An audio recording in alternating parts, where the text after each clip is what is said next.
ঢাকাই চলচ্চিত্রের এক উজ্জ্বল নক্ষত্রের নাম সালমান শাহ। সালমান শাহ এবং শাবনূর জুটি ছিল তখনকার সময়ে চলচ্চিত্রে বেশ জনপ্রিয় একটি জুটি। ক্যারিয়ারের তুঙ্গে থাকাকালীন 1996 সালে 6 সেপ্টেম্বর রহস্যজনক মৃত্যু হয় সালমান শাহের। মরদেহ উদ্ধারের পর ধারণা করা হয় আত্মহত্যা করেছেন এই অভিনেতা, কিন্তু পরিবারের দাবি খুন করা হয়েছে সালমান শাহকে। এরপর কেটে গেছে দীর্ঘ 29 বছর। এই দীর্ঘ সময়ের পর ফের নতুন করে হত্যা মামলা দায়ের করা হয়েছে। গত 21শে অক্টোবর রাজধানীর রমনা থানায় দায়েরকৃত মামলায় 11 জনকে আসামি করা হয়েছে।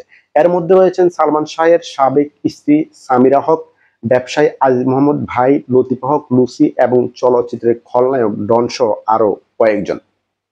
দর্শকপ্রিয় নায়কের হত্যা মামলাটি আদালতে বিচারাধীন থাকায় এ নিয়ে এতদিন কথা বলতে দেখা যায়নি অভিনেত্রী শাবনূরকে। তবে এবার মুখ খুলেছেন এই অভিনেত্রী। সোমবার 27 অক্টোবর সন্ধ্যায় নিজের সোশ্যাল মিডিয়া ভেরিফাইড ফেসবুক পেজে দীর্ঘ একটি স্ট্যাটাস দিয়েছেন তিনি।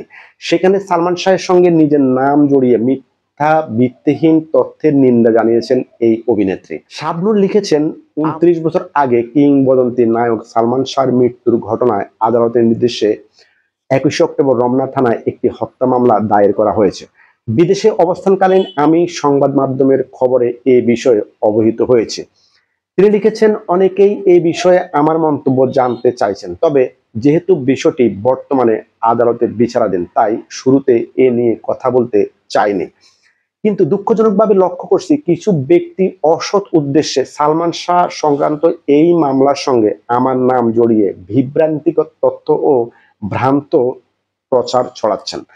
আমার সম্পর্কে ভিত্তিহীন এসব গুজব ও অপপ্রচারের তীব্র নিন্দা জানাচ্ছি এবং সবাইকে অনুরোধ করছি সত্যতা বিবর্জিত ভ্রান্ত তথ্য প্রচার থেকে দয়া করে বিরত থাকুন। শাবনূর লিখেছেন, সালমান শাহ ছিল আমার অত্যন্ত প্রিয় সহ অভিনেতা। আমরা একসঙ্গে প্রায় 14টি চলচ্চিত্রে কাজ করেছি। সালমান ছিল একজন জনপ্রিয়, অসাধারণ, শক্তিমান এবং প্রতিভাবান অভিনেতা।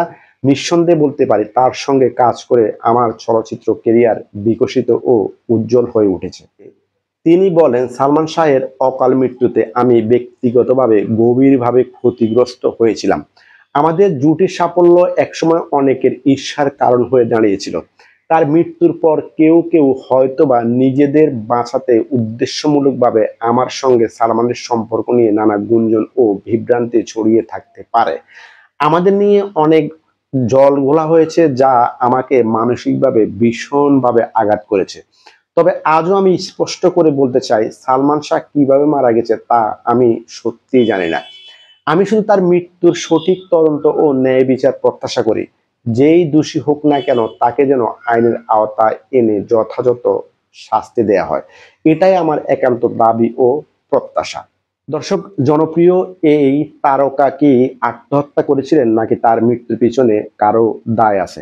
সঠিক তদন্তের মাধ্যমে সঠিক বিষয়টি উঠে আসুক এবং অনেকদিন পরে হলো তার মৃত্যুর এই আইনগত বিষয়টির সমাধান হোক, এটাই আমরা চাই।